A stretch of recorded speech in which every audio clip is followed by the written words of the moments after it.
सांगलीमध्ये आजी माजी खासदारांमध्ये आता चांगलीच जुंपली आहे। विद्यमान खासदार विशाल पाटलांनी माजी खासदार संजय काका पाटलांवर केलेल्या टीकेनंतर आता संजय काका पाटलांनीही विशाल पाटील यांच्यावर जहरी टीका केली आहे।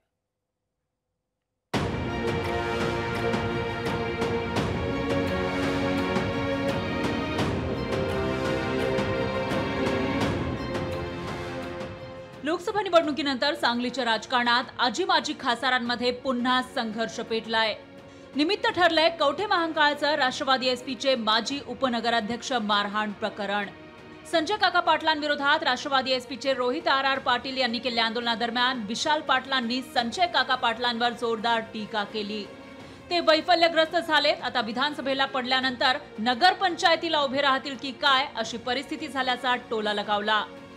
दादा पुढच्या वेळी निधी आणताना आम्ही काय तुम्हाला त्रास देणार नाही खासदार म्हणून, पण हाय पैशाचं राजकारण। खासदारकीला पराभूत झाल्यामुळे वैफल्यग्रस्त काका झालेले आहे। विधानसभा झाल्यावर पुन्हा स्वतःच नगरपंचायतीच्या उमेदवारीला घेऊन उभारतात का काय अशी मलाही शंका वाटत। त्यामुळे ह्या वेळेला निवडणुकी विधानसभेच्याच चांगली फटकार तुम्ही त्या लोकांना द्यावी। या जळजळी टीकेनंतर माजी खासदार संजय काका पाटलांनी विशाल पाटलांवर जोरदार पलटवार केला आणि विशाल पाटलांना इशाराही देऊन टाकला।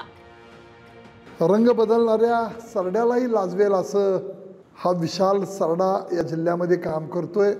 यापुढे जर तुमची बेताल आणि भंपक वक्तव्य थांबली नाहीत, मी तुम्हाला इशारा देतोय, त्याचे राजकीय आणि सगळे परिणाम आपल्याला भोगावे लागतील। ही गोष्ट आपण लक्षात ठेवा।